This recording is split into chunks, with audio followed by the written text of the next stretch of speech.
ขอถวายความเคารพแด่ท่านพระอาจารย์ดร.พระมหาสัญญาสัทธิยาโนที่เคารพขอเจริญพรญาติโยมสาธุชนผู้รับชมรับฟังรายการธรรมยามบ่ายประจำวันอาทิตย์ที่ 9 เดือนมีนาคมพุทธศักราช 2568 ทุกท่านรายการธรรมยามบ่ายในวาระนี้ถ้าผลัดเปลี่ยนกันก็เป็นวาระของท่านพระอาจารย์ดร.พระมหาสัญญาสัทธิยาโนของเราแต่ว่าท่านได้อาราธนานิมนต์อาตมาเป็นองค์แสดงเนื่องมาจากเห็นว่าท่านได้คุยกับญาติโยมชาววัดเราเรื่อง หลักธรรมว่าด้วยพระนิพพานนั้นมีลักษณะเป็นความว่างหรือว่าพระนิพพานนั้นเป็นสุญญตาบางทีอาจจะเคยได้ยิน พุทธภาษิตหรือพุทธพจน์หรือคำกล่าวที่ว่านิพพานังปรมังสุญญังพระนิพพานนั้นเป็นความว่างอย่างยิ่งก็สื่อให้เห็นว่า พระนิพพานนั้นมีลักษณะเป็นความว่างเป็นความว่างในที่นี้คือว่างอย่างยิ่งคล้ายๆว่ามันมีสเปซคือมันมีพื้นที่มากสามารถที่จะรองรับใครๆก็ตามที่ปฏิบัติเข้าถึงภาวะนิพพานเข้าถึงได้รองรับได้ทั้งหมดทั้งสิ้นไม่ว่าจะเป็นมาแล้วในอดีตเป็นอยู่ณปัจจุบันและจักเป็น จักมีจักมาจักรองรับผู้คนในอนาคตก็ตามพระนิพพานนั้นจะไม่มีวันเต็มเพราะว่าเป็นความว่างอย่างยิ่งอันนี้มันเป็นประโยชน์เป็นข้อดีเป็นคุณลักษณะที่ดีที่น่าอัศจรรย์ของพระนิพพานจริงๆ พระนิพพานมีความสามารถในการรองรับบุคคลผู้ปฏิบัติที่เข้าสู่นิพพานเนี่ยมันเป็นหนึ่งในประเด็นธรรมหรือว่าหนึ่งในหัวข้อธรรมอันเกิดจากการสนทนาธรรมกันระหว่างพระพุทธเจ้ากับจอมอสูรท่านหนึ่งซึ่งจริงๆประเด็นเรื่องการสนทนาธรรมตรงนี้ ก็เคยพูดนะอาตมาเองก็เคยเทศแล้วก็พระวัดเราก่อนปีก่อนๆก็เคยคุยส่วนมากจะรู้จักกันในประเด็นในหัวข้อว่าความน่าอัศจรรย์ของพระธรรมวินัยของพระพุทธเจ้ามันมีลักษณะที่น่าอัศจรรย์ใจน่ามหัศจรรย์อยู่8ประการซึ่งเขาเปรียบเทียบกับความน่าอัศจรรย์ของมหาสมุทรว่ามันมีความน่าทึ่งน่าอัศจรรย์น่าประหลาดใจอยู่8ประการ แต่ว่าเรื่องของการแลกเปลี่ยนหรือว่าการนำเสนอความน่าอัศจรรย์ของมหาสมุทร8ประการและการเปรียบเทียบถึงพระธรรมวินัยของพระพุทธเจ้านั้นก็มีความน่าอัศจรรย์8ประการนะมันเป็นเรื่องราวที่เกิดขึ้นจากการสนทนาธรรมกันระหว่างพระพุทธเจ้ากับจอมอสูรชื่อว่าปหาราทะปหาราทะแล้วก็มีการ บันทึกรวบรวมไว้เป็นพระสูตรหนึ่งชื่อว่าปหาราทะสูตรก็คือเอาชื่อของจอมอสูรชื่อว่าปหาราทะเนี่ยมาเป็นชื่อสูตร วันนี้ก็จะได้ไตเติ้ลก่อนที่จะเข้าสู่ประเด็นธรรมการเปรียบเทียบธรรมระหว่างมหาสมุทรกับพระธรรมวินัยก็จะกล่าวเรื่องราวเสียก่อน ทีนี้คำว่าอสูรเนี่ยเราก็ได้ยิน ได้ยินกันมาแต่ว่ามันก็เป็นเขาเรียกว่า เป็นสัตว์ในภพภูมิที่ทำความเข้าใจยากอยู่เพราะมันมีความคาบเกี่ยวกันอยู่หน่อยระหว่างอสูรที่เป็นพวกอสุรกายเป็นพวกอยู่ในอบายภูมิกับอสูร ที่เป็นพวกเทวดาอยู่ในสวรรค์ชั้นดาวดึงส์นะถ้าว่ากันพวกอสูรอย่างปหาราทสูรเนี่ย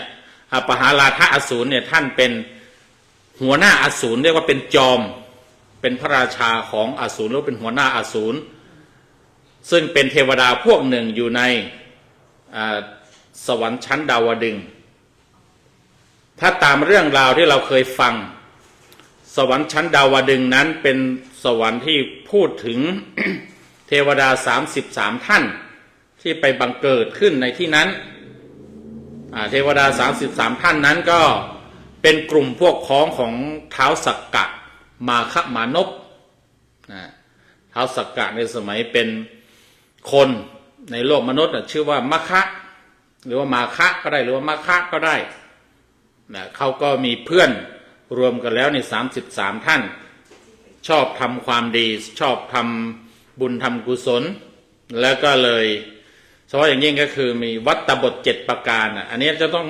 มาลื้อฟื้นมาคุยกันอีกครั้งหนึ่งสักครั้งหนึ่งเพราะว่าก่อนนั้นเนี่ย ดูเหมือนอาทิตย์แล้วท่านอาจารย์ได้เอ่ยถึงว่าวิธีไปสวรรค์หนึ่งในนั้นที่ท่านจำได้ว่าก็คืออะไรการประพฤติอ่อนน้อมถ่อมตนต่อบุคคลผู้มีอายุหรือว่าผู้เป็นใหญ่หรือว่าผู้อาวุโสในตระกูลผู้สูงอายุในตระกูลก็เป็นวิธีปฏิบัติที่จะไปสวรรค์ได้แล้วท่านฝากบอกว่ามันมีเป็นชุดอยู่มันมีหลายเรื่องหลายวิธีในกลุ่มนี้ก็คือกล่าวถึง วัตตบทของท้าวสักกะนี่แหละวัตตบท7ประการเราคงจะได้มาเล่ากันอยู่ ทีนี้ท้าวสักกะเนี่ยไปเกิดทีหลังถ้าตามว่าเรื่องราวเนี่ยพวกเทวดามันมีอยู่ก่อนนะมันมีอยู่ก่อนแต่ว่าเป็นเทวดาที่ชอบสนุกสนานเขาทำความดีด้วยยังไงมาก็ไม่ทราบเลยแต่เขาก็ ได้ไปเกิดก่อนในพื้นที่นั้นน่ะต่อก่อนนั้นก็จะชื่อว่าเทวดาชั้นดาวดึงส์หรือเปล่าเราก็คงจะเรียกว่าอย่างนั้นแต่คำว่าดาวดึงส์ในตาวัตติงสะเนี่ยมันมาจากคำว่า33ภาษาบาลีว่า33สื่อถึงหรือเอาชื่อของเทวดาเทวบุตร33ท่านก็คือท้าวสักกะกับพรรคพวกเนี่ยมาเป็นชื่อของสวรรค์เพราะว่ามีความโดดเด่นหรือว่าให้เกียรติอะไรไปอย่างนั้นแต่ความเป็นจริงเขาเกิดภายหลังนะท้าวสักกะนี่เกิดภายหลังมีเทวดาอยู่ในนั้นอยู่แต่เราก็ไม่ทราบว่าเขามีชื่อว่าอะไรยังไงเราไม่สามารถที่จะไปสืบได้ว่ามันแบ่งแยกกันยังไงแต่ว่าถ้าตามเรื่องราวเนี่ยคล้ายว่าท่านไปเจอแล้วนี่ก็คือเทวดาเจ้าที่เกิดก่อนเนี่ยก็เลยจัดต้อนรับจัดเลี้ยงต้อนรับถ้าเราพูดอย่างนี้เทวดาทำไมทำเหมือนกับมนุษย์เป็นไปได้เลยอย่างนั้นมันก็มีความคล้ายกันเพราะว่าเป็นเทวดาก็คือไม่ว่าเทวดาหรือมนุษย์เนี่ยก็คือวนเวียนอยู่ในภูมิฉะกามาพจรภูมิหรือบางทีก็เรียกว่ากามาวัจรภูมิไม่เฉยไม่เอาคำว่าฉะแปลว่า6นะ แต่ว่าไอ้กามาวัจรภูมิเนี่ยถูกกว่าเพราะว่าฉะกามาวัจรภูมิเนี่ยเขาเอาหมาย6นั่นหมายถึงฉะ6นั่นหมายถึงสวรรค์แต่ว่าไม่ว่าจะเป็นมนุษย์หรือสวรรค์หรือเทวดาไอ้ฉะกามาวัจรหรือเทวดา6ชั้นเนี่ยก็คือเป็นพวกที่ยังติดอยู่ในรูปเสียงกลิ่นรสสัมผัสที่น่ารักน่าใคร่น่าพอใจที่เรียกว่ากามนี่เหมือนกันดังนั้นเขาก็เลยก็คือติดรสก็คือเขาก็มีการดื่มเหมือนกันเขาจัดเลี้ยงแล้วก็เดี๋ยวนะโยมเอาพูดดีๆเขาจัดงานต้อนรับเลี้ยงแล้วก็ เอาสุราเนี่ยที่ในสุรามันไม่ได้มีแต่โลกมนุษย์แสดงว่าในสวรรค์นั่นก็มี ก็ดูฟังดูก็อาจจะแปลกหน่อยแต่ว่าถ้าตามเรื่องราวเขาพูดกันอย่างนั้น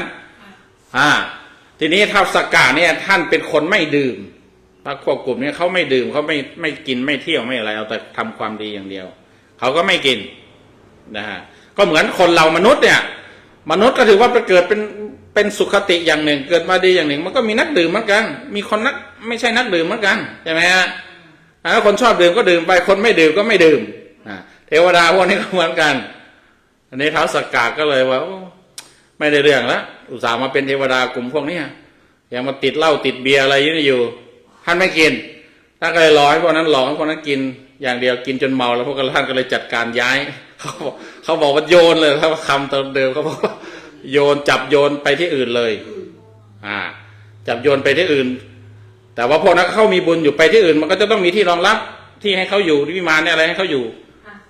เขาก็บอกว่าเขาก็ สั่งเมาตื่นขึ้นมาก็เราตื่นอยู่ที่ไหนเนี่ย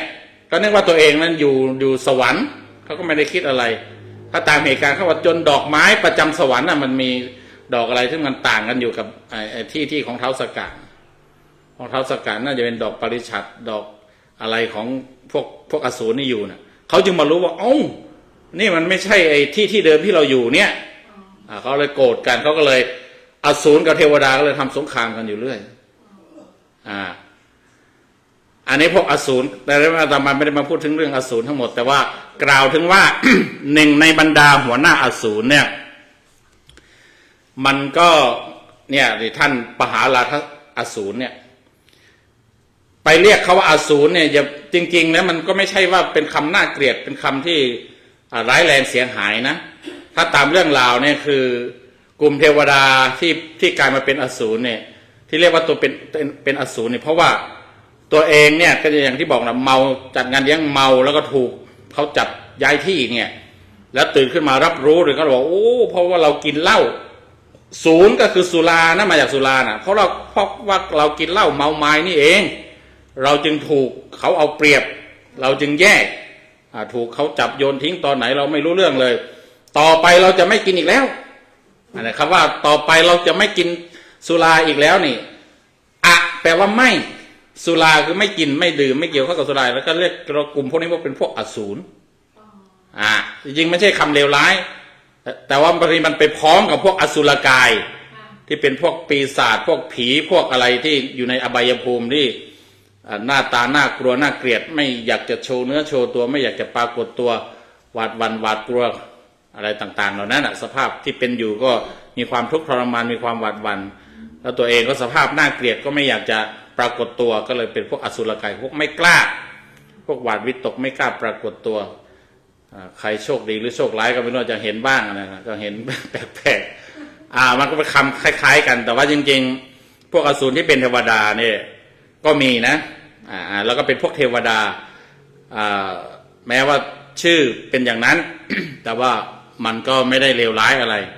เพราะปหาราทะอสูรเนี่ยอาตมาจำเคยอ่านประวัติเคยอะไรนี่ท่านดูเหมือนว่าท่านจะเข้าใจธรรมเนี่ยไม่แน่ดีไม่ดีนี่อาจจะเป็นโสดาบันก็เป็นได้อันนี้อาตมายังไม่แน่ใจนะคล้ายเคยอ่านเคยอะไร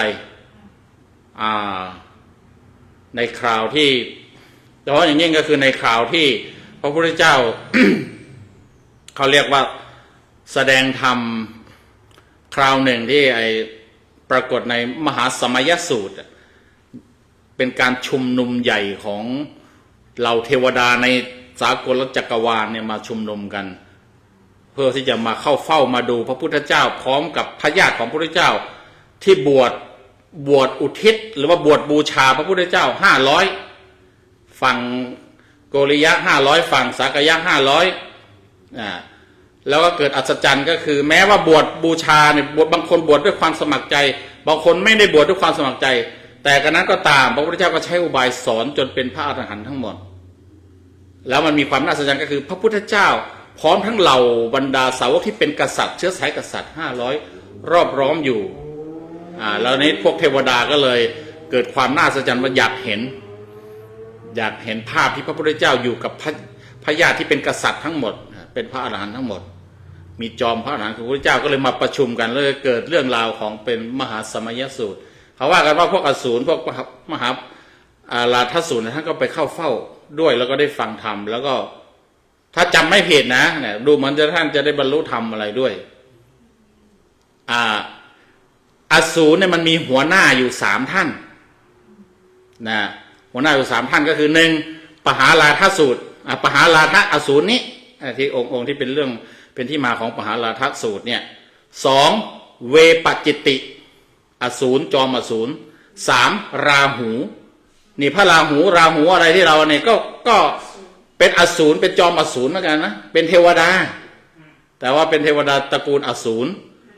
อาจจะนิสัยเกเรบ้างถ้าว่าตามเรื่องราวในพระไตรปิฎกเนี่ยมันมีอยู่ข่าวบางข่าวเนี่ยเขาบอกว่าไอ้ที่เป็นสุริยะอะไรสุริยุปราคาจันทรุปราคาอะไรเนี่ยเรามองทางวิทยาศาสตร์เป็นอย่างนั้นแต่ว่าตามเรื่องราวเขาบอกว่าไอ้เนี่ยราหูเนี่ยท่านไปแกล้งพอเรามองว่าคือพระจันทร์พระอาทิตย์เนี่ยถ้าตามคัมภีร์นะถ้าตามคัมภีร์เขาว่าน่ะมันก็คือหมายถึงว่าคัมภีร์ที่มันอยู่ในพระไตรปิฎกด้วยมันก็น่าคิดอยู่มันก็น่าแต่บางคนก็น่าสงสัยบางคนก็ยังมันแล้วมันยังไงจะเข้าใจยังไงจะอธิบายยังไงแต่ว่ามันเป็นข้อมูลที่ปรากฏอยู่ในจันทิมัสสูตรกับสุริยสูตรเนี่ยเพราะว่าราหูเนี่ยเขาใหญ่สัตว์ที่ตัวใหญ่ที่สุดนี่น่าจะเป็นราหูเนี่ยสิ่งมีชีวิตที่ใหญ่ที่สุดในราหูเขาว่าก็มาแกล้งมาบังแสงบังอะไรเขาว่าจากนั้นเขาใช้คำว่าอมเขาว่าอมอย่างนั้นแต่ว่าถึงขั้นถ้าตามเรื่องราวก็คือพระพุทธเจ้าท่านสุริยเทพท่านจิตทิมเทพท่านก็ระลึกนึกถึงพระพุทธเจ้าว่าขอให้พระพุทธเจ้าเป็นที่พึ่งถูกราหูอสูรรังแกแล้วนะพระพุทธเจ้าท่านรับทราบท่านก็พูดออกไปแผ่อนุภาพพุทธานุภาพพูดไปบอกว่าพูดกับราหูเนี่ยว่าอย่าเขาเป็นบุตรของเราอย่าไปรังแกขอให้คลายออกเสียอะไรนะจนท่านราหูเนี่ยได้ยินเสียงพระพุทธเจ้าเราก็เกรงกลัวหวาดหวั่นหนีไปเลยเขาไปหาเพื่อนก็คือเวปจิตติที่เป็นเพื่อนกันที่เป็นหัวหน้าอสูรเนี่ยมันมีสามท่านก็คือปหาราทะเวปจิตติแล้วก็ราหูอันนี้คือเป็นจอมอสูรคือเป็นหัวหน้าพวกเทวดาที่เป็นกลุ่มที่เป็นอสูรนะจริงๆเนี่ย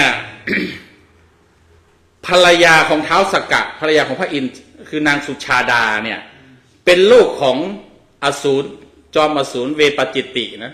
เป็นลูกสาวจริงๆนางสุชาดาเนี่ยสมัยเป็นโลกมนุษย์ก็คือเป็นเมียของมคมนพมี4ท่านสุจิตจาสุธรรมาสุนันทาสุชาดา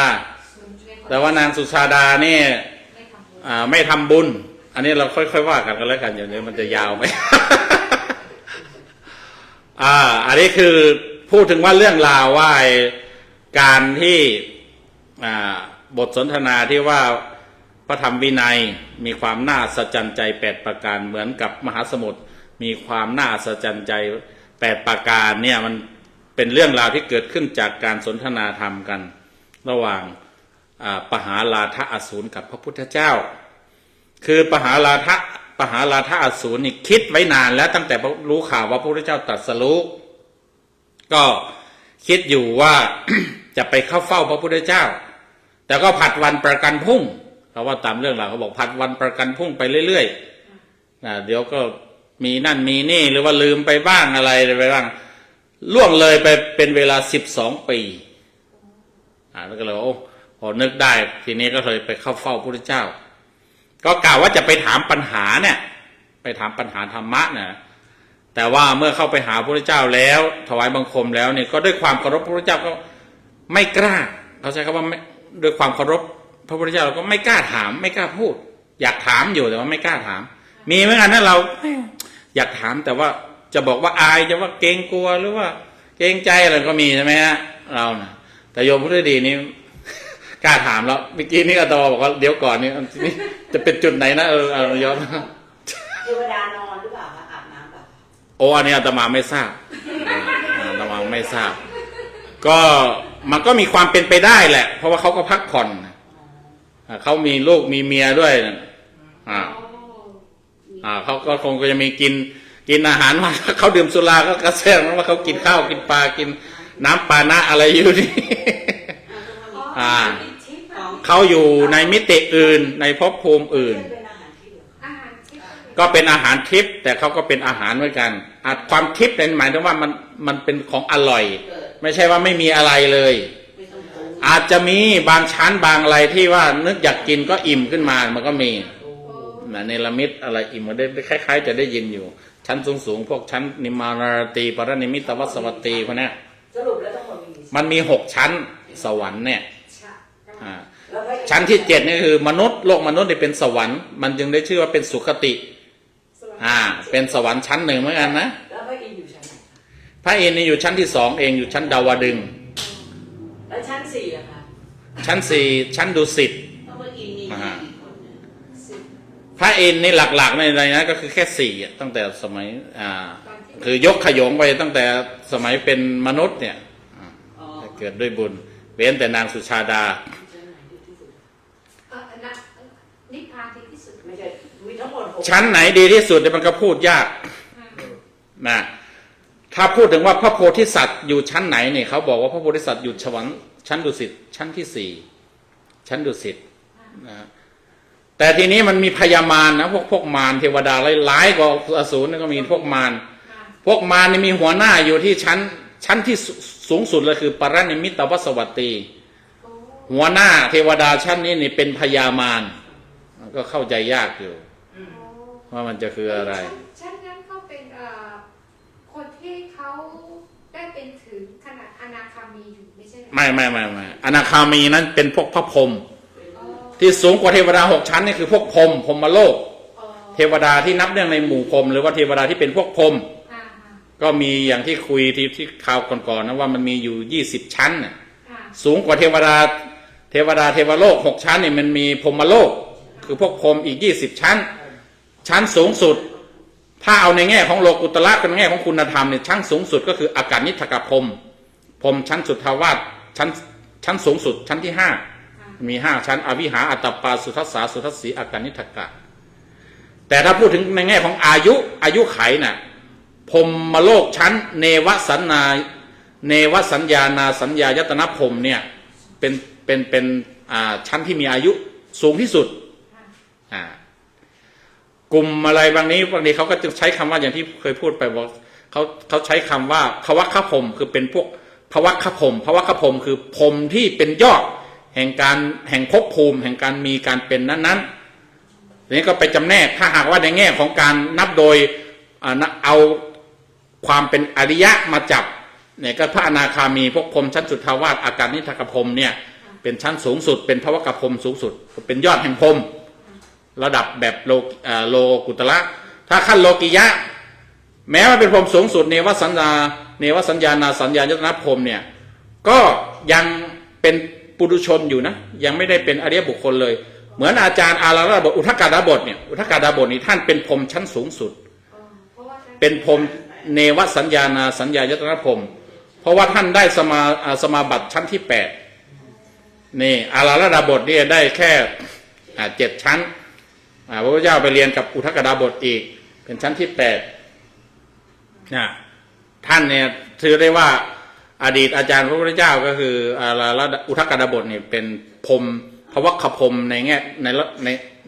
ในประเภทโลกิยะคือพรหมธรรมดาไม่ใช่พรหมอริยะพรหมอริยะนี่สูงสุดก็คืออาการนิทกพรหมแต่ว่าถ้าพูดถึงอายุไขต่ำกว่านะต่ำกว่า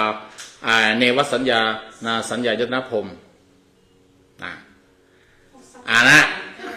เทวดาชั้นไหนที่ว่าถึงจะเป็นชื่อว่าเป็นอสุรกายอสูร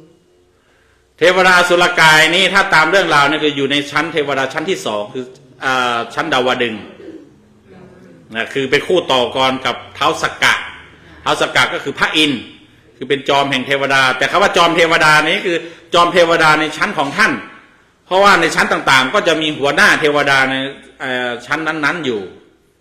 อย่างชั้นสูงสุดนี่คือเท้าวัสวัตดีมารเนี่ยเป็นหัวหน้าเทวดาในเทวดาชั้นที่6ชั้นสูงสุดนะ พระเยซูอยู่ชั้นไหน ไม่ทราบพระเยซูอยู่ชั้นไหนล่ะเขาก็ต้องไปถามชาวคริสต์เอาแหละบางทีเขาไม่ได้คือเขามีคอนเซปต์เรื่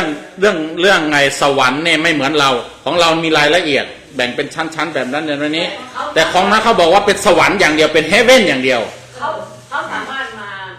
หาพระองค์เราได้ไหมครับ ก็ไม่ทราบอีกเหมือนกันล่ะแต่ถ้าว่ามุมมองพุทธเนี่ยสวรรค์เนี่ยก็แสดงว่ามีภาวะเดียวกันคือเป็นสถานที่รองรับนะคนทำดี ถ้าชาวคริสต์เขาทำดีมันก็ไปสวรรค์เหมือนกันแต่มันจะแบ่งแยกเป็นสวรรค์ชาวคริสต์สวรรค์ชาวพุทธสวรรค์อะไรนะเราไม่ทราบหรือไม่แบ่งแยกเหมือนโลกมนุษย์มันมีการแบ่งแยกแต่ในสวรรค์เขาอาจจะไม่แบ่งแยกแต่เขาก็อยู่กันเป็นคนละที่คนละทางแต่อาจจะอยู่กับ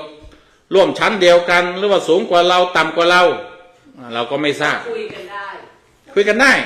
ก็เหมือนนี่นะเหมือนเราเป็นชาวพุทธกับคุยกับอะไรเนี่ยหลวงพ่อพาสเตอร์เราอยากได้พาร์กิ้งลอตเราก็ไปขอหลวงพ่อพาสเตอร์ขอพาร์กิ้งลอตหน่อยนะเขาก็คุยด้วยอยู่ เพราะว่าเราเป็นคนดี ก็ให้เทียบเคียงกับโลกมนุษย์ก็แล้วกันมันมีคนดีคนไม่ดีคนทำดีในหลายๆในหลายศาสนาเขาก็มีคนทำดีเขาเป็นคริสต์เขาก็ทำดีเขาเป็นอิสลามเขาก็ทำดีแต่ว่าทีนี้เรื่องรายละเอียดเกี่ยวกับสวรรค์นั่นน่ะก็มันก็ต้องมาเทียบกันว่ามันส่วนไหนมันเหมือนส่วนไหนมันต่างหรือมันมีรายละเอียดยังไงบ้างแต่ของเรามีรายละเอียดอย่างนี้เราก็พูดอย่างนี้เราพูดในนามแบบพุทธเอาแล้วนะไปต่อนะทีนี้ นั่นแหละคือระหว่างอสูรกับเทวดาแม้เขาจะลบกันเขาก็ยังนั่นอยู่นะยังมีประเด็นที่เกี่ยวข้องกันก็คือว่าความเป็นจริงแล้วเนี่ยก็คือ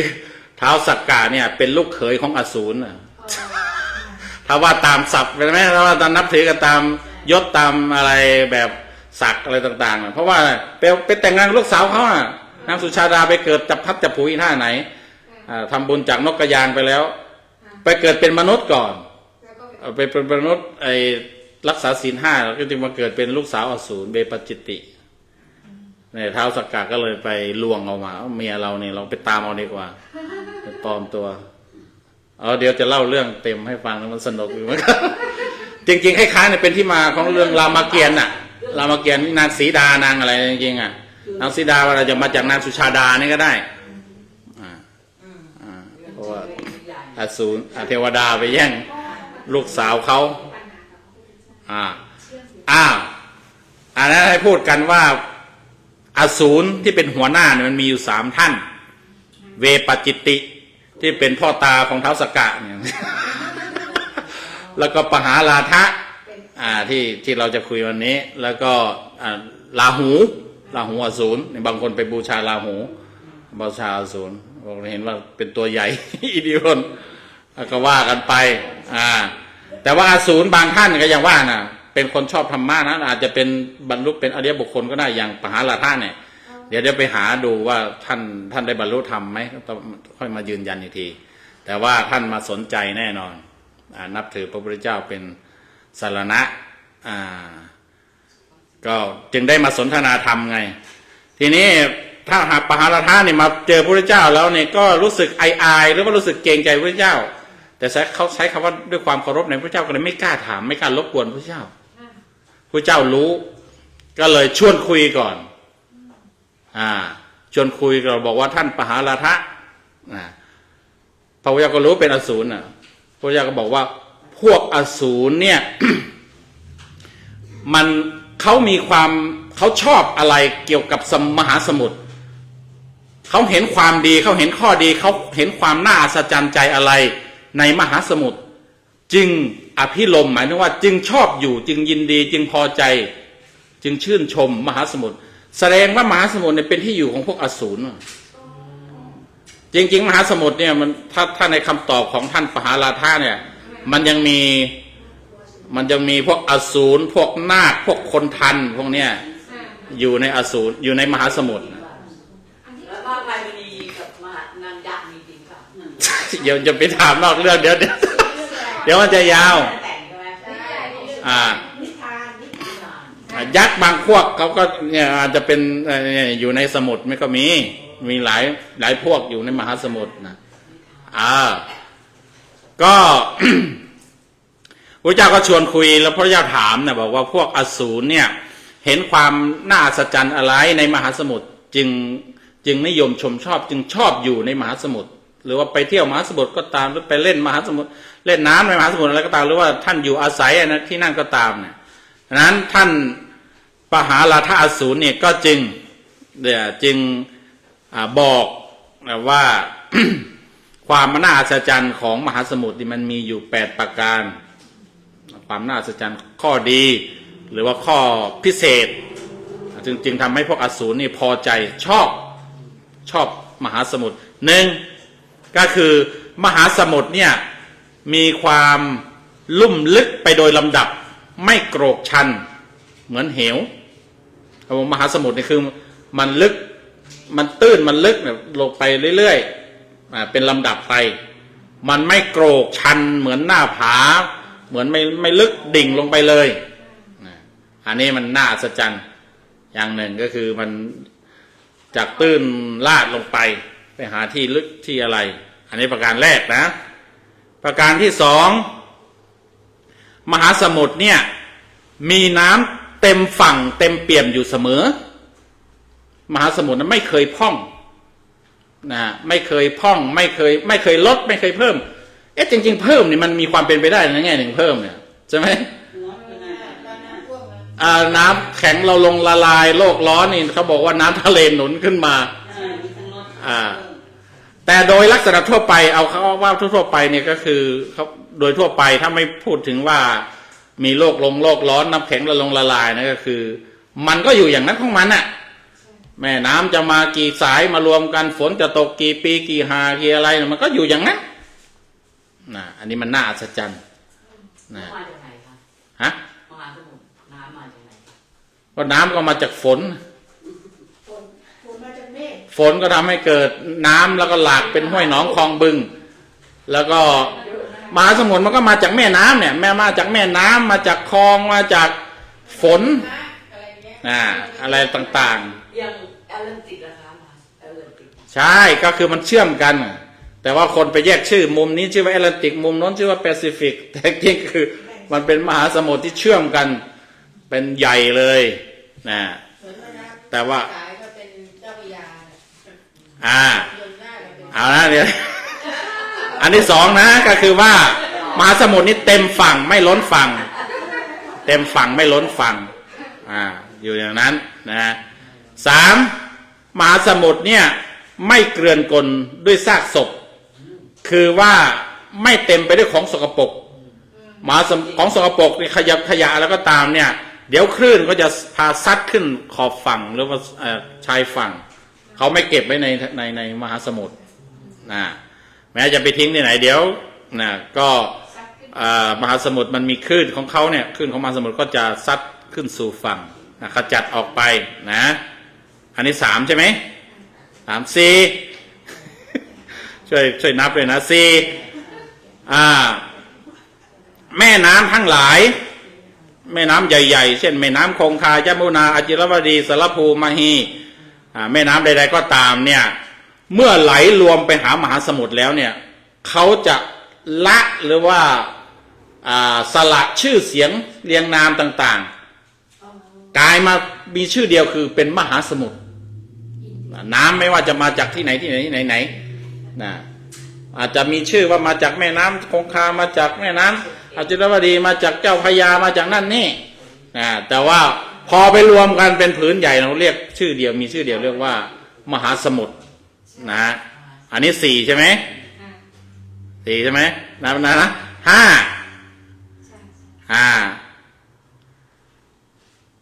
แม่น้ำโอ้อันนี้เกือบจะพูดไปเป็นคำเดียวกันแล้วนะเนี่ยเขาบอกว่าห้าเนี่ยแม่น้ำจากมหาสมุทรจากแม่น้ำต่างๆที่ไหลไปหามหาสมุทรหรือว่ามีน้ำมาจากฝนจากอะไรก็ตามเนี่ยตกสู่มหาสมุทรเนี่ยมหาสมุทรก็ไม่ปรากฏว่าพร่องหรือเต็มตัวนี้ไอคำก่อนเขาเรียกว่าไม่ล้นฝั่งไม่ล้นฝั่งนะไม่มีการล้นไม่มีแต่อันนี้เขาประเด็นนี้เขาบอกว่าประเด็นที่ห้านี่เขาบอกว่าไม่ว่าจะน้ำมาจากไหนจากแม่น้ำใหญ่ๆก็ตามจากฝนอะไรก็ตามเนี่ยก็คือมหาสมุทรนี่ไม่ปรากฏว่าพร่องหรือเต็มมันยังรับได้เรื่อย จะบอกว่ามันแห้งไปลดไปก็ไม่ใช่ จะบอกว่ามันเต็มแล้วเติมไม่ได้ก็ไม่ใช่ มันรับได้ตลอด รับได้ตลอดนะฮะไอมหาสมุทรเนี่ยรับน้ำได้เสมอ ไม่มีเต็มไม่มีแห้งใช่ไหมฮะแต่แห้งเนี่ยอาจจะมีสิทธิ์ในอนาคต เช่นเพราะ โลกร้อนไปเรื่อยๆในไฟมันร้อนน้ำมหาสมุทรเหือดแห้งเขาว่าไม่ในอนาคตมันมหาสมุทรมันก็ถึงขั้นแห้งนะความเป็นอนิจจังแต่ว่าในถึงคราวนั้นอาจจะไม่มีสิ่งมีชีวิตอยู่แล้วก็ได้เอาประเด็นไหนถึงข้อไหนแล้ว ข้อห้าไปแล้วค่ะข้อ 5เหรอเนี่ย5 หรือ 6 ขึ้นโลกแล้วค่ะ ขึ้นข้อ 6 นับให้ดีเดี๋ยวมันไม่ครบนะข้อ 6ใช่ไหมข้อ 6เขาบอกมหาสมุทรมีรสเดียวคือรสเค็มเขาทำไมมหาสมุทรมันเค็มเขาบอกว่าโดยทางหลักวิทยาศาสตร์เขาบอกว่าเพราะมันเป็นที่รวมของเกลือบรรดาน้ำฝนแม่น้ำอะไรต่างๆเนี่ยมันก็คือมันมีความเค็มในดินในอะไรต่างๆมีเกลืออะไรอยู่แล้วมันก็ตกลงในแม่น้ำอะไรเนี่ยมันก็ไหลลงมามันมารวมกันเกลือทั้งหลายแหล่จากที่ต่างๆมารวมกันที่ทะเลก็เลยทำให้น้ำทะเลเนี่ยเค็มนะโยมพูดดีสงสัยว่าอะไรแล้วมันรวมกันได้มันอยู่ต่ำมหาสมุทรเป็นที่ลุ่มแร่ธาตุ แล้วก็มันก็รองรับเกลือทั้งหมดมันก็เลยกลายเป็นที่ความเค็มมันเลยมีความเค็มเข้มข้นก็มีนะอย่างเดสเซิร์ตอะไรนะเดสวาเล่นะคราวที่มันน้ำฝนมีฝน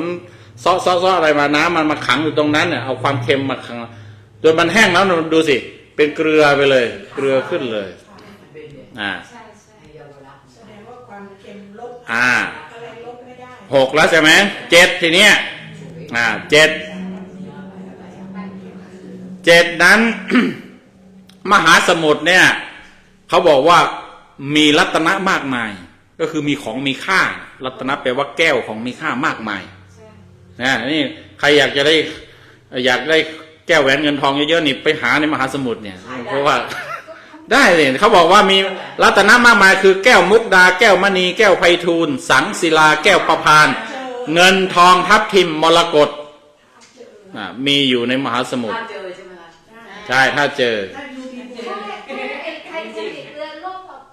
สมบัติก็ไปตกอยู่ ใช่บางทีก็คือว่ามันพัดมาตามแม่น้ำไหลมามันก็มารวมอยู่ที่นี่หรือบางทีนี่ก็คือไปเกิดจากกระบวนการธรรมชาติอะไรภายในทะเลเนี่ยที่มันคลื่นใต้น้ำใต้ดินมันพัดไปพัดมามันกัดก่อนแล้วมันกลายเป็น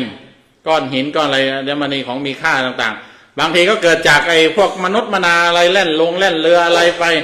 แล้วก็มันจมมันอะไรก็เกิดจากตรงนั้นนะฮะเราบอกว่าอันนี้ประเด็นที่7นะประเด็นที่8นะก็คือว่าในมหาสมุทรเนี่ยมีสิ่งมีชีวิตใหญ่ๆคือสัตว์มีชีวิตสัตว์ใหญ่สิ่งมีชีวิตใหญ่ๆเช่นอันนี้ศัพท์มันมีศัพท์เป็นชื่อเดิมนะแต่ว่าเราจะเทียบกับปลาอะไรก็ไม่ทราบนะเขาบอกว่า1ก็คือปาติมิ2ปาติมิงคลา3ปาติมิละมิงคลา4พวกอสูรก็อยู่5พวกนาค6พวกคนทันคนทันนี่เป็นเทวดาประเภทหนึ่งเทวดาในชั้นจตุมหาราชนาคก็เป็นพวกเทวดากลุ่มกึ่งสัตว์เดรัจฉานนาคชั้นสูงนี่เป็นพวกจัดเป็นเทพได้เรียกว่าจัดเป็นเทพได้เป็นพวกอยู่ในสวรรค์ชั้นแรกคือชั้นจตุมมหาราชเนี่ยคือมีของแปลกๆมีปลาตัวใหญ่ๆมันก็จริงอยู่นะถ้าเทียบนะแต่ว่าเราเจอแต่ปลาวาฬพญานาคที่นครหนองคายระหว่างแม่โขงมีจริงใช่ไหมเมืองลาวแม่หนองคายนั่นก็อีกประเด็นหนึ่งก็ไปดูแต่ไปดูก็ต้องไปศึกษาตามข้อมูลตามประวัติมันมีหลักฐานทางคัมภีร์ทางประจักษ์ในแง่ของผู้เฒ่าผู้แก่หรือคนที่อยู่อาศัยเชื่ออะไรยังไงแต่ว่านาคมันมีอยู่จริงถ้าถามอาตมาว่านาคพญานาคมีไหมมีจริงเพราะว่าอาตมาศึกษาตามคัมภีร์ก็คือว่าหมายถึงว่าศึกษาตักพระไตรปิฎกเนี่ย พระพุทธเจ้าก็พูดถึงเอางั้นนะ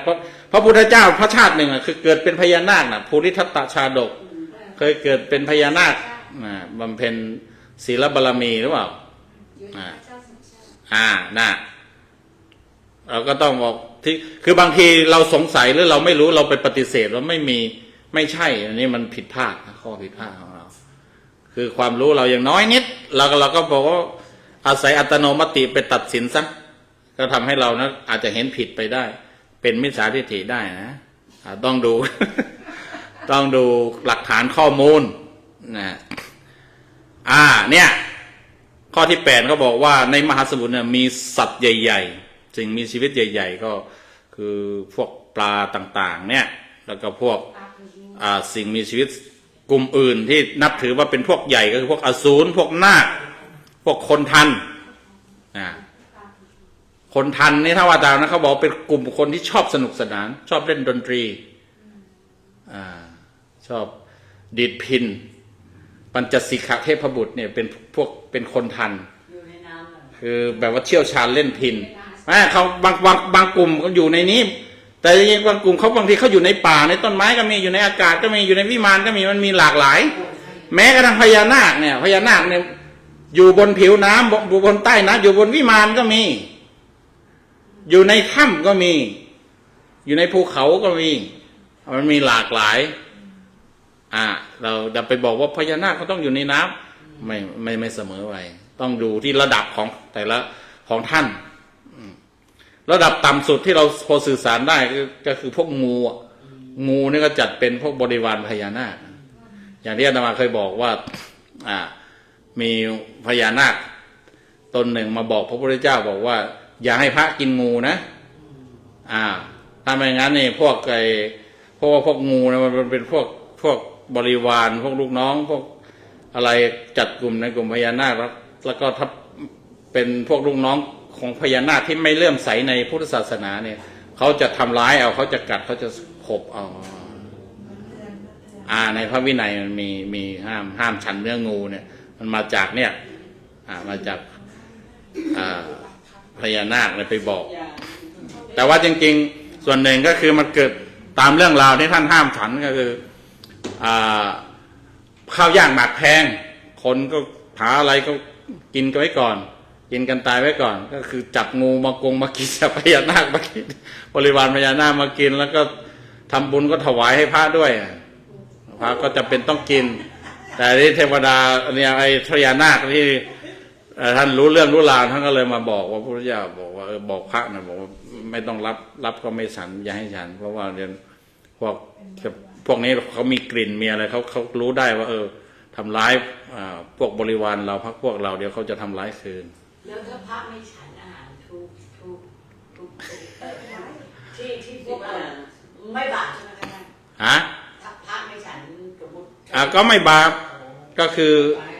ถ้าท่านไม่ฉันท่านก็ไม่อิ่มเท่านั้นเองใช่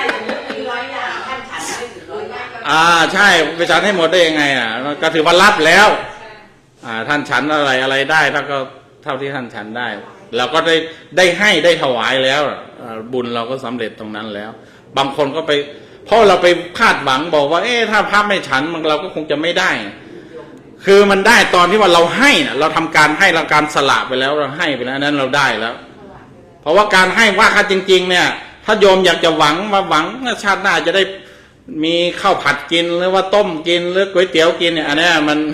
มันยังไม่เป็นทานบริสุทธิ์มันมีคาดหวังผลบอกว่าให้ถวายแล้วด้วยความศรัทธาให้ท่านจะฉันไม่ฉันก็แล้วแต่ให้เจตนาของเขาก็คือว่าเพื่ออะไรเพื่อให้ฝึกปล่อยฝึกวางฝึกปล่อยวางแล้วก็อีกส่วนหนึ่งก็ฝึกในแง่ของการฝึกใจให้ดีให้รู้จักเอื้อเฟื้อเผื่อรู้จักแบ่งปันกันรู้จักช่วยกันนั่นเป็นผลพลอยได้แต่ว่าลึกๆก็คือฝึกที่จะละกิเลสคือการอุปทานการยึดติดการยึดติดในทรัพย์สมบัติในสิ่งของฝึกปล่อยเพราะว่าเจตนาของเราคือปล่อยตัวตนแค่เข้าถึงอนัตตาไม่มีตัวตนมันก็ฝึกจากของหยาบๆเนี่ยวัตถุของหยาบๆฝึกไม่ได้มันก็ต้องไม่ต้องไปพูดถึง ถ้าวางไม่ได้วางของอย่างไม่ได้ไม่ต้องไม่พูดถึงไปวางตัววางตนละตัวละตนนะเอานะนี่คือ8ประการนะคือความน่าอัศจรรย์ของมหาสมุทร8ประการจึงทำให้พวกอสูรเนี่ยเขายินดีพอใจที่จะอยู่ในมหาสมุทรนะท่านปหาราธาจอมอสูรนี่ก็เฉลยมาแล้วบอกว่านี่สาเหตุที่พวกอสูรกลุ่มหนึ่งชอบอยู่ในมหาสมุทรก็เพราะว่ามหาสมุทรมันมีความน่าอัศจรรย์แบบนี้จากนั้น พระพุทธเจ้าก็เลยหรือว่าใช่พระพุทธเจ้าก็พูดขึ้นเองไม่ได้ท่านนั้นไม่ได้ถามไม่ใช่สิถามเหมือนกันพระเจ้าเปิดประเด็นอย่างนั้นเพื่อที่จะให้มีประเด็นให้มีความอะไรล่ะประเด็นในการสนทนาเนี่ยพระพุทธเจ้าก็เลยพูดขึ้นว่าเมื่อถามว่ามหาสมุทรมีความน่าอัศจรรย์ยังไงจึงทำให้พวกอสูรยินดีเมื่อได้รับคำตอบแล้วพระพุทธเจ้าก็สารบทสนทนาต่อบอกว่าภิกษุในธรรมวินัยนี้ก็เหมือนกันก็ชอบอยู่ในธรรมวินัยสาวกของพระองค์เนี่ยก็ชอบอยู่หรือว่ามีความยินดีในพระธรรมวินัยเหมือนกันอันนี้ก็เป็นบทต่อเนื่องเป็นบทเชื่อมไปท่านปหาราธอสูรก็ถามเลยได้ประเด็นได้คำถามบอกว่าแล้วธรรมวินัยของพระองค์เนี่ยมันมีความน่าอัศจรรย์อะไรจึงทำให้พระเนี่ยท่านยินดีท่านอยู่ประพฤติพรหมจรรย์ท่านอยู่ครองความเป็นพระแล้วก็พระพุทธเจ้าก็เลยตอบท่าน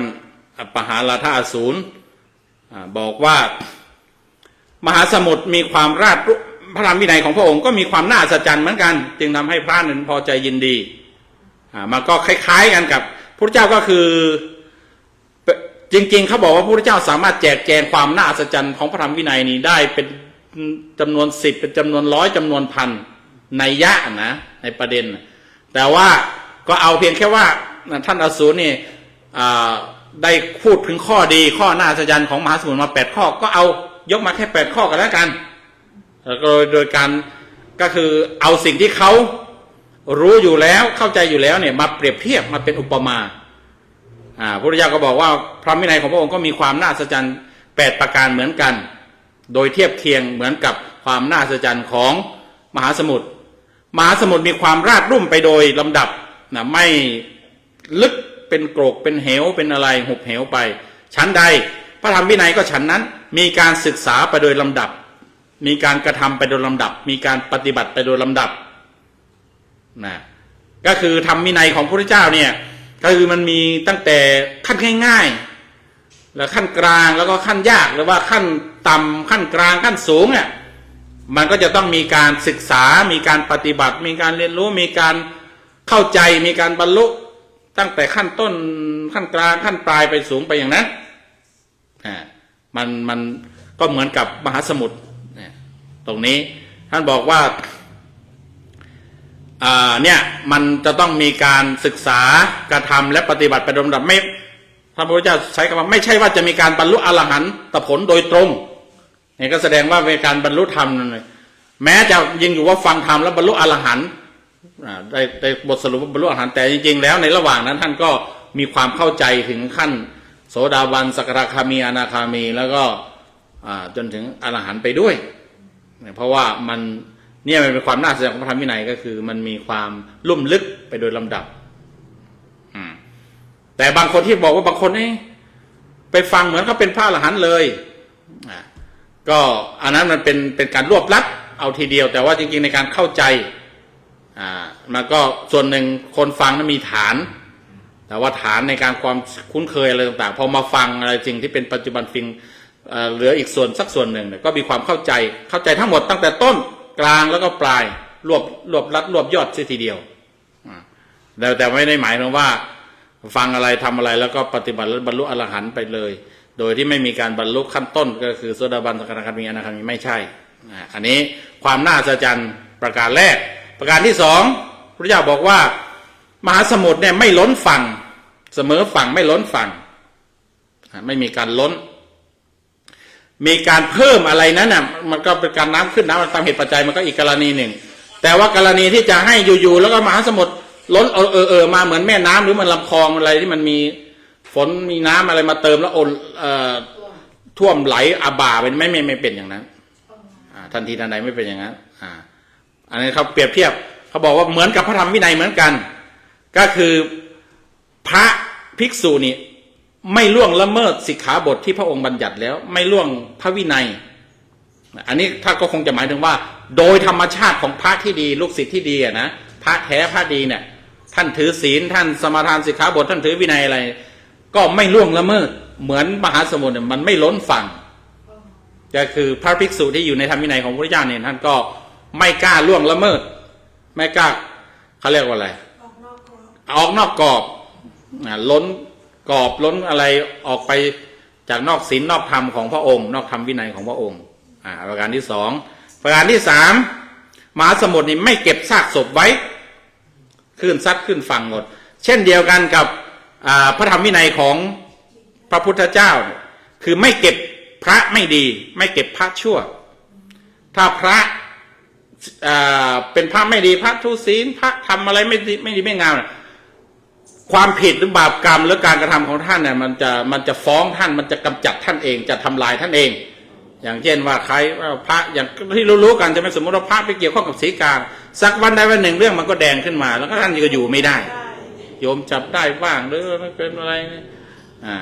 ท่านก็อึดอัดเบื่อเองไปบ้างท่านก็อยากสึกไปบ้างเนี่ยเป็นธรรมดาอย่างนั้นถ้าหากว่ามีพระไม่ดีในศาสนาในธรรมวินัยเนี่ยมันจะอยู่ไม่ได้นานแล้วพระวินัยเนี่ยจะจริงๆก็คือท่านแพ้ภัยตัวเองนะแพ้บาปแพ้กรรมตัวเองได้รับบาปแพ้กรรมตัวเองก็ต้องสึกออกไปเหมือนกับมหาสมุทรเนี่ยมันไม่เก็บซากศพไว้อันนี้ก็เป็นความเหมือนความน่าอัศจรรย์ประการหนึ่งแต่จริงๆมันมีคำแรงที่พระพุทธเจ้าพูดตรงนี้ในพระอ่านแล้วสะดุ้งนะคำนี้เขาพูดว่าไม่ใช่พระก็ไปคิดว่าไปยังไปปฏิญญาตนว่าเป็นพระไม่ได้ประพฤติพรหมจรรย์ก็ยังไปคิดว่าตัวเองพฤติพรหมจรรย์หรือไปหลอกคนอื่นว่ายังเป็นประพฤติพรหมจรรย์อยู่เป็นคนเน่าข้างในเสียข้างในก็คือว่าเต็มไปด้วยกิเลสหนาเรียกว่าเป็นคนเน่าในพวกนี้ท่านเปรียบดังอยากเยื่ออยากเปรียบเหมือนขยะมีขยะในใจถ้ามีกิเลสมากแล้วมีขยะในใจนานไปเนี่ยก็เนี่ยแหละจะถูกพระธรรมวินัยกำจัดออกไปมันน่าอัศจรรย์ตรงนี้อันนี้สามใช่ไหมสี่ก็คือมหาสมุทรเนี่ยรวบรวมเอาแม่น้ำทั้งหลายแม่น้ำสายใหญ่ๆเนี่ยไม่ว่าจะเป็นคงคายุมนาที่ว่าไปไหลไปหาสมุทรแล้วก็ละชื่อละโคตรกลายมามีชื่อเดียวคือมหาสมุทรเหมือนกันธรรมวินัยของพระเจ้าเนี่ยก็คือรองรับผู้คนมาจากหลายวรรณะมาจากกษัตริย์มาจากพราหมณ์มาจากแพทย์มาจากสูตรมาจากใครอะไรก็ตามบอกมาบวชแล้วเนี่ยเราไม่ได้บอกว่าคนนั้นชาติเชื้อนั้นนั่นนี่แต่ว่ารวมแล้วเนี่ยมาบวชแล้วเนี่ยมีชื่อเดียวกันเป็นพวกเดียวกันคือเป็นสมณะสากยบุตรคือเป็นลูกของพระพุทธเจ้าสมณะโคดมหรือว่าเป็นพุทธบุตรเหมือนกันแต่ว่าคำเดิมเขาใช้คำว่าเป็นสักยะไม่ใช่สมณะสักยบุตรก็คือเป็นลูกของสมณะนักบวชเชื้อสายสักยะเหมือนกันหรือว่าถ้าพูดง่ายๆก็คือว่าเป็นลูกพระพุทธเจ้าเป็นพุทธบุตรเหมือนกันไม่ได้บอกว่าคนนั้นเป็นกษัตริย์คนนี้เป็นจันทานเป็นสูตรเป็นอะไรมันก็น่าอัศจรรย์เพราะว่าใครก็ตามพระพุทธเจ้าเนี่ยคือรองรับเนี่ยในแง่ในจุดนี้เนี่ยที่ทำให้พุทธศาสนานี่โดดเด่นคือไม่เลือกชนชั้นวรรณะไม่แบ่งชนชั้นวรรณะคือยอมรับทุกท่านที่มาบวชที่ตั้งใจมาบวชมันก็มีความน่าอัศจรรย์นะแล้วจึงทำให้คนเนี่ยเห็นว่าโอ้พุทธศาสนาเราเนี่ยยอมก็คือมีความเสมอภาคไม่แบ่งชนชั้นวรรณะยอมรับศักดิ์ศรีของความเป็นมนุษย์อาจารย์ตั้งใจมาบวชแต่ว่ามันต้องผ่านใช่ไหมกว่าจะได้บวชเนี่ยยังมีกฎว่าไม่ติดคุกไม่อะไรมีคุณสมบัติอยู่มีคุณสมบัติไม่เป็นหนี้ไม่เป็นอะไร เป็นโรคร้ายไม่ ไม่เป็นได้ยินเราจะไปรู้ได้ไงคะ เป็นมนุษย์โซซิปุริโซซิเป็นมนุษย์ไหมหรือว่าเป็นสัตว์เป็นผีเป็นเทวดาก็ไม่ได้ต้องเป็นมนุษย์นะปุริโซซิต้องเป็นผู้ชายถ้าบวชเป็นพระนะอานาโนซิไม่มีหนี้ปุริโซซิมนุษย์โซซิปุริโซซิอานาโนซินาซิราชพโตก็คือไม่ได้รับราชการ หมายถึงว่าไม่ได้หนีราชการพูดง่ายๆถ้ารับราชการก็คือต้องไปขอใบลาใบอะไรมา เพราะว่าเป็นคนของรัฐเนี่ยไปบวชซีซัวเดี๋ยวพวกรัฐเสียหายนะนี่งานของรัฐเสียหายเนี่ยเขาบอกว่าให้พระดังนั้นเนี่ยพระพุทธเจ้าเลยบอกว่าถ้าเป็นราชการอยู่ก็ต้องไปลาอะไรให้ดีบวชได้รับได้นาซิราชพโตอนุญาโตสิมาตาปิตุหิก็คือพ่อแม่ต้องอนุญาตแล้วก็ปริปุณวีสติวัสโสสิคือว่ามีอายุครบ20 ปีปริปุณันเตปตจิวรังมีบาตรและจีวรพร้อมมาหลายอย่างแล้วนอกจากนั้นก็มีของที่กุดทั่งเป็นโรคหลายคันโทเป็นโรคเลือดโรคร้ายโรคนั้นมันหลายอย่างคือไม่อยากเอาไปให้ติดเพื่อนถ้าเป็นต้องรักษาหายก่อนเป็นรักษาหายแล้วก็จึงบวชได้มันก็มีหลายอย่างมีคุณสมบัติหลายอย่างแม้ว่ายอมรับทุกคนแต่ว่าก็มีคุณสมบัติอยู่ ผู้ชายที่ยังไม่ได้แต่งงานต้องขอสิทธิ์จากพ่อจากแม่ถ้าผู้ชายที่แต่งงานแล้วต้องขอ ก็ขอจากพ่อจากแม่อย่างเดียว จากเมียนี่ไม่เป็นเกณฑ์ อ๋อ เขาไม่นับ ถ้าเกิดสมมติพ่อแม่เขาเสียไปแล้วก็ต้องขอเมียเขาอยู่ดี พ่อแม่เสียแล้วนี่ก็ต้องดูว่ามีผู้ปกครองดูแลไหมถ้าไม่มีก็ไม่จำเป็น แต่โดยความเป็นจริงก็คือก็ต้องตกลงกับลูกกับเมียให้ดีนะให้ดีถ้าให้ดี แต่กันนั้นก็ตามถ้าอยากบวชจริงๆเนี่ยเขาก็อนุญาตบวชได้ ลูกเมียนี่ก็ให้หาอยู่เลี้ยงอยู่กันเองฮะเอาโยมนับข้อเลยนะมัน3 ข้อแล้วใช่ไหมเอาข้อที่4ก็คือแม่น้ำทุกสายไหลลงมหาสมุทรนี่มหาสมุทรก็ไม่ปรากฏว่ามันจะลดหรือมันจะเพิ่มนะมันจะเต็มจะห้องเนี่ยชั้นใดนะฮะเขาบอกว่านี่แหละข้อที่ว่าเนี่ยก็คือว่าภิกษุผู้ปฏิบัตินะได้บรรลุเป็นพระอรหันต์เนี่ยแม้จะปรินิพพานด้วยอนุปาทิเสสนิพพานธาตุเนี่ยนิพพานธาตุก็คืออนุปาทิเสสนิพพานธาตุเนี่ยก็ไม่ปรากฏว่าพร่องหรือว่าเต็มด้วยจำนวนของพระที่เป็นพระอรหันต์เหล่านั้นอย่างที่บอกไปนะบอกว่าก็คือพระนิพพานเนี่ยรองรับได้ทั้งหมดรับรองได้ทั้งหมดเพราะว่าพระนิพพานมีลักษณะเป็นความว่างนะมันมีขอบเขตที่ไม่มีขอบเขตก็ที่คำที่ได้ยกบอกว่านิพพานังปรมังสุญญังนิพพานเป็นความว่างอย่างยิ่งแต่คำเดิมเขาบอกว่าปรมังสุญญังนิพพานังคำที่เขาไปสืบค้นเขาบอกว่านิพพานังปรมังสุญญังนี่มันเป็นพุทธพจน์ที่ไหนยังไงเขาไปสืบกันดูอาตมาไปตามดูนะเขาบอกว่าคำเดิมคำบาลีที่เจอเนี่ยมันจะไม่เรียงไม่พูดว่านิพพานังปรมังสุญญังนิพพานเป็นความสุญอย่างยิ่งแต่ว่ามันจะเรียงว่าปรมังสุญญังนิพพานังแต่ความหมายก็เดียวกันก็คือพระนิพพานเนี่ยเป็นความว่างอย่างยิ่งเหมือนกันแต่ว่าการเรียงคำนั้นมันจะไม่ตรงกับที่คำที่เราได้ยินกันที่ว่านิพพานังปรมังสุญญังเนื่องจากเราไปล้อคำว่านิพพานังปรมังสุญญังเราไปล้อกับคำว่านิพพานังปรมังสุขังนิพพานเป็นบรมสุขหรือว่าเป็นสุขอย่างยิ่งแล้วเมื่อมันเป็นความว่างเขาก็เลยเรียงเอาว่านิพพานังปรมังสุญญังล้อกันกับว่านิพพานังปรมังสุขังแต่คำเดิมเขาบอกว่าคำที่เจอในคัมภีร์เขาบอกว่า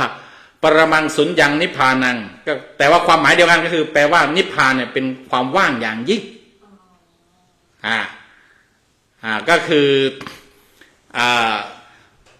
ใครก็ตามไม่ว่าจะเป็นมาในอดีตปฏิบัติแล้วเข้าสู่อนุปาทิเสสนิพพานอนุปาทิเสสนิพพานก็คือเป็นเขาเรียกว่าเป็นกล่าวถึงนิพพานที่เป็นภาวะที่เข้าถึงตอนที่จะดับขันธ์ 5คือตายนิพพานเป็นหนึ่งเดียวแต่ว่าแบ่งเป็น2 ช่วงหนึ่งเรียกว่าสัพปาทิเสสนิพพานคื คือได้ถึงนิพพานแล้วแต่ว่ายังมีชีวิตอยู่ยังมีเบญจขันธ์เหลืออยู่สัพปาทิเสสะก็คือยังมีอุปธิคือขันธ์ห้ายังมีชีวิตอยู่พูดง่ายๆนะกับอนุปาอนุอนะหมายว่าไม่มีแล้วไม่มีอุปธิก็คือไม่มีขันธ์ห้าหลงเหลืออยู่เนี่ยอันนิพพานเขาก็เลยบางทีเขาก็เลยเจาะจงพิเศษขึ้นมาบอกว่าอนุปาทิเสสนิพพานธาตุไม่มีวันเต็มแล้วก็ไม่มีจะบอกว่า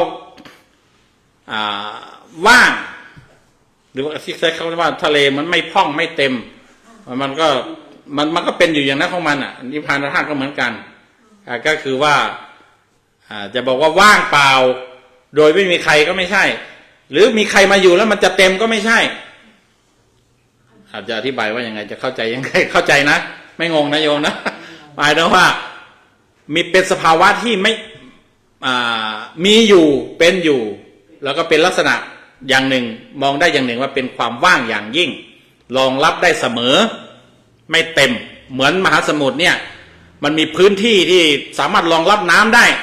ทุกยุคทุกเมื่อทุกสมัยจากแม่น้ำจากฝนจากอะไรก็ตามพระนิพพานก็มีลักษณะเหมือนกันก็คือมีความกว้างขวางว่างรองรับได้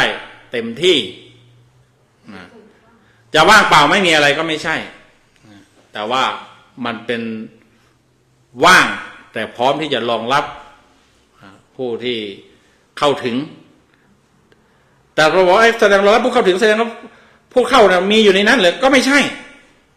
ไม่มีก็ไม่ใช่เขาพูดยากก็เรียกว่าคำคนที่เหมือนไฟสิ้นเชื้อที่ท่านอุปมาใช่ไหมไฟดับเทียนดับเนี่ยเราบอกว่าไฟมันไปไหนไฟมีอยู่ไหมก็พูดยากก็ไม่เห็นใช่ไหมไฟไม่มีเหรอบางคนบอกว่าเป็นพลังงานสสารพลังงานไม่สูญหายแต่ว่าพอเอาไปเปรียบเทียบอย่างนั้นอาจจะงงหรือว่าจะเข้าใจพลาดไปอีกหนึ่งแต่ว่าโดยคือมันไม่มีเหตุปัจจัยมันไม่มีเชื้อไม่มีเหตุปัจจัยแล้วมันก็หมดเท่านั้นเองพูดไปมันจะทำให้สับสนไปหรือไม่ทราบแต่ว่าภาพนิพพานมีลักษณะเป็นความว่างนะเป็นความว่างที่รองรับแต่ว่าพร้อมรองรับนะแต่ก็ไม่เต็มเหมือนกับว่ารองรับคนก็รับคนเข้าไปอยู่เหมือนคล้ายๆจะรับไปอยู่แต่ว่าก็ไม่มีวันเต็มแล้วก็ไม่ใช่ว่ามีอยู่มีดวงจิตพระอรหันต์อยู่ที่นั่นเหรอก็ไม่ใช่มันเป็นคำสมมติตามสมมติคำอะไรพูดกล่าวถึงเฉยๆแต่ว่าก็คือพระนิพพานนั้นมีอยู่แต่ว่าคนเข้าถึงพระนิพพานคนเข้าถึงพระนิพพานก็เข้าถึงได้แต่ว่าเข้าถึงแล้วก็คือว่าไม่ได้กล่าวได้ว่ามีหรือไม่มีการมาไม่มีการไปไม่มีการหยุดอยู่ไม่มีการอะไรที่ถ้าอธิบายพระนิพพานในลักษณะหนึ่งมันก็เข้าใจยากพูดยากเป็นเพียงแต่ว่ามันหมดเหตุปัจจัยแล้วก็มันดับนะเหมือนไฟสิ้นเชื้อมันเป็นข้อไหนแล้วเนี่ยการที่4ประการที่5นี่เป็นข้อที่5แล้วที่ก็ถือเนี่ยข้อที่6ก็คือมหาสมุทรเนี่ยมีรสเลวก็คือรสเค็มพระธรรมวินัยก็เหมือนกันมีรสเดียวคือวิมุตติรสแห่งความหลุดพ้นเป็นรสสุดยอดรสที่รสรวมการที่ใครก็ตามมาเข้ามาเดินเข้าสู่พระธรรมวินัยของพระพุทธเจ้าเนี่ยถ้าเดินถึงที่สุดถึงจุดหมายปลายทางเนี่ยจะได้สัมผัสรสเดียวกันคือวิมุตติรสแห่งความหลุดพ้นเราไม่ได้ปรารถนาความสุขรสชาติแบบปือหวาแบบพิเศษวิโสหรือว่าสู้ซ่าอะไรใดๆแต่หมายถึงว่าวิมุตติรสแห่งความหลุดความพ้นความวางความปล่อยความว่างมันจะเป็นอะไรก็บางทีก็มองเป็นเรื่องความสงบบางทีก็มองเป็นความสุขก็ได้แต่ว่ามองเป็นความหลุดพ้นผมไม่รู้จะว่ายังไงแหละวิมุตติรสอันนี้คือข้อที่อะไรนะข้อที่6นะข้อที่7มหาสมุทรเนี่ยพระเจ้าบอกว่ามีการที่ท่านบอกว่ามหาสมุทรมีรัตนะของมีค่ามากมายเนี่ยเช่นเดียวกันในธรรมวินัยของพระองค์เนี่ยก็มีรัตนะหรือว่าของมีค่ามากมายเหมือนกันแล้วอะไรเปรียบเทียบกับรัตนะหรือว่าของมีค่าของมีราคาของดีเนี่ยพระเจ้าบอกว่าก็คือสติปัฏฐาน4สัมมาปัฏฐาน4อิทธิบาท4อินทรีย์5 พละห้าโพชฌงค์เจ็ดอริยมรรคมีองค์แปดรวมกันแล้วก็คือโพธิปักขิยธรรม38ประการ37ประการโพธิปักขิยธรรม37ประการสติปัฏฐานสี่ก็คือว่าการตั้งสติระลึกรู้กายเวทนาจิตธรรมสัมมาปัฏฐานสี่ก็คือการใช้ความเพียรหลักๆที่เป็นประธานที่เป็นหลักๆก็คือ4เรื่องก็คือว่า1เพียรระวังความชั่วระวังบาป2เพียรละบาป3เพียรทำความดี4เพียรรักษาความดีคราวนี้อิทธิบาท4ก็ฉันทะพอใจในสิ่งนั้นวิริยะก็คือว่าฝักใฝ่ในอะไรพยายามในสิ่งนั้นจิตตะคุณคิดฝักใฝ่มุ่งมั่นในสิ่งนั้นวิมังสาพิจารณาเอาในสิ่งนั้นให้ได้อิทธิบาท4อินทรีย์5ก็คือศรัทธาวิริยะสติสมาธิปัญญาศรัทธาความเชื่อวิริยะความเพียรสติความระลึกได้สมาธิความตั้งใจให้ไว้ดีไว้ชอบตั้งใจให้ได้แล้วก็ปัญญาพละห้าก็เหมือนกันอินทรีย์5กับพละ5เนี่ยกล่าวถึงหมวดธรรมหมวดเดียวกันก็คือศรัทธาวิริยะสติสมาธิปัญญาโพชฌงค์เจ็ดก็มีสติระลึกได้ธรรมวิจยะแล้วการคิดพิจารณาในสิ่งที่ระลึกได้นั้นแล้วก็วิริยะก็คือทำต่อไปเรื่อยๆไม่หยุดเราต่อไปแล้วก็ดีใจขึ้นมาก็เกิดปีติเมื่อมันปีติแล้วก็มันมีความสงบระงับกายใจเยือกเย็นก็เป็นปัสสัทธิเมื่อมันมีปัสสัทธิจิตเป็นปัสสัทธิมันก็มันตั้งดีตั้งไว้ดีตั้งไว้มั่นก็เป็นสมาธิจิตตั้งไว้มั่นก็ติดเป็นกลางเป็นอุเบกขาอริยมรรคมีองค์8ก็รู้กันสมาธิฐิเห็นชอบสมาสังกัปปะดำริชอบสมาวาจาพูดชอบสมากัมมันตะทำชอบสมาอาชีวะเลี้ยงชีวิตหรือว่าเป็นอยู่ชอบสัมมาวายามะคือพยายามชอบสมาสติก็คือระลึกรู้ชอบสมาสมาธิก็คือตั้งจิตตั้งใจไว้ชอบไว้ดีไว้ถูกต้องก็เนี่ยเหล่านี้เขาเรียกว่าของมีค่าของดีนะเนี่ยสติปัฏฐาน4สมปัฏฐาน4อินทรีย์5พละอิทธิบาท4อินทรีย์5พละ5โพชฌงค์7อริยมรรคมีองค์8เนี่ยคือแก้วคือแหวนคือเงินคือทองของมีค่าในธรรมวินัยในพระพุทธศาสนานะเราเนี่ยไปอยากจะห้อยแต่เพชรห้อยแต่ทองห้อยแต่อะไรก็ได้อยู่หรอกแต่ว่ามันของนอกกายแต่ของในกายจริงของในใจของข้างในจริงๆของมีค่าจริงๆก็ต้องเป็นสติปัฏฐาน4สมปัฏฐาน4อิทธิบาท4อินทรีย์5พละ5โพชฌงค์7มรรคมีองค์8นะดังนั้นไม่ต้องน้อยใจนะเราไม่มีเงินมีทองกับเขานะขอให้เรานั้นได้ปฏิบัติธรรมเหล่านี้เราก็เรียกว่าเรามีรัตนะอยู่นะแล้วรัตนะแก้วแหวนเงินทองพวกนี้โจรขโมยไม่ได้ใครมาแย่งเอาไม่ได้นะแต่ว่าถ้าเราแขวนสร้อยคอทองคำนี่ไม่แน่นะไปในที่เปลี่ยวๆโดนฉกชิงวิ่งราวไปได้เขาเอาไปได้นะอันนี้คือข้อที่7นะข้อที่8พระยาก็บอกว่ามหาสมุทรของท่านเนี่ยมีสัตว์ใหญ่ปลาตัวใหญ่ๆพวกอาราบพวกกระสูนพวกคนทันอยู่ก็เหมือนกันในธรรมวินัยของพระองค์เนี่ยก็มีสัตว์ใหญ่อะไรคือสัตว์ใหญ่สัตว์ใหญ่ก็คือพระโสดาบันนะจริงๆท่านไล่เลียงตั้งแต่พระโสดาปฏิมักก็คือผู้ที่ปฏิบัติ